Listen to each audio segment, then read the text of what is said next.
నమస్కారం విశ్వం టీవీకి స్వాగతం. నేను మీ ఉమా. మంచిర్యాల జిల్లా చెన్నూరులోని మహాత్మా జ్యోతిబా పులే గురుకుల పాఠశాలలో ఒక హృదయ విదారక ఘటన చోటు చేసుకుంది. 9వ తరగతి చదువుతున్న పెద్దపోలు నాగవర్ధన్ అనే విద్యార్థి నిన్న సాయంత్రం నుంచి మాయమయ్యాడు.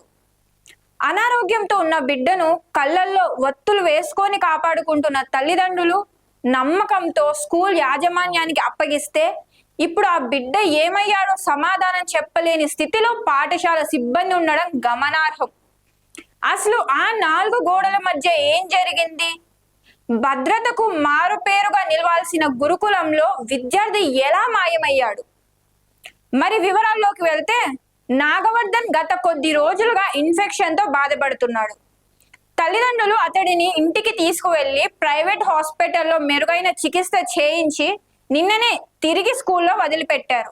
రిజిస్టర్లో కూడా సంతకం పెట్టి మరి వార్డెన్లకు అప్పగించి వెళ్లారు. అయితే సాయంత్రం 6:30 గంటల సమయంలో బాబు మందులు వేసుకున్నాడో లేదో అని చూడడానికి వచ్చిన తల్లిదండ్రులకు గుండె ఆగినంత పని అయింది. ఎందుకంటే తమ బిడ్డ అక్కడ లేడని, ఎక్కడికి వెళ్ళాడో ఎవరికి తెలియదని స్కూల్ సిబ్బంది చెప్పడంతో వారు ఒక్కసారిగా కుప్పకూలిపోయారు. గేటు దాటి బయటకు వెళ్ళనివ్వమని బీరాలు పలికే యాజమాన్యం ఒక అనారోగ్యంతో ఉన్న విద్యార్థి కనిపించకుండా పోతే కనీసం ఫోన్ చేసి కూడా చెప్పకపోవడం వారి నిర్లక్ష్యానికి పరాకాష్ట. ఇక్కడ కొన్ని కీలక ప్రశ్నలు మనకు తలెత్తుతున్నాయి. గురుకులాల్లో ప్రతి విద్యార్థిపై నిఘా ఉంచాల్సిన వార్డెన్లు మరియు సిక్ రూమ్ ఇన్ఛార్జ్ ఏం చేస్తుంటారు?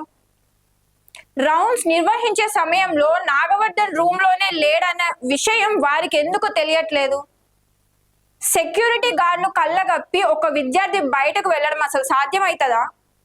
ప్రస్తుతం పోలీసులు సీసీటీవీ ఫుటేజ్ ను జల్లెడబడుతున్నారు. బాబు గేటు దాటి వెళ్ళాడా లేక లోపలే ఎక్కడైనా ఉన్నాడా అనే కోణంలో విచారణ సాగుతుంది. మరోవైపు తోటి విద్యార్థుల వాంగ్మూలాలు కూడా కీలకంగా మారాయి. నాగవర్ధన్ ఏమైనా ఒత్తిడికి గురయ్యాడా లేదా అనారోగ్యం వల్ల భయపడి ఎక్కడికైనా వెళ్ళాడా అనే అనుమానాలు వ్యక్తమవుతున్నాయి. ఈ ఘటన తెలియగానే స్థానిక ప్రజలు, ఇతర విద్యార్థుల తల్లిదండ్రులు భారీగా స్కూల్ వద్దకు చేరుకొని బాధితులకు అండగా నిలిచారు. తక్షణమే పోలీసులు గాలింపు చర్యలు ముమ్మరం చేసి నాగవర్ధన్ ని సురక్షితంగా తీసుకురావాలని డిమాండ్ చేస్తున్నారు. ప్రభుత్వ గురుకులాలు పేద విద్యార్థులకు భరోసా ఇవ్వాలి, కానీ ఇలాంటి భయాందోళనలు కాదు. బాధ్యులైన స్కూల్ సిబ్బందిపై కఠిన చర్యలు తీసుకోవాల్సిన అవసరం ఎంతైనా ఉంది. నాగవర్ధన్ క్షేమంగా తిరిగి రావాలని మనమందరం కోరుకుందాం. మరిన్ని అప్డేట్ కోసం మన ఛానల్ ని సబ్స్క్రైబ్ చేసుకోండి.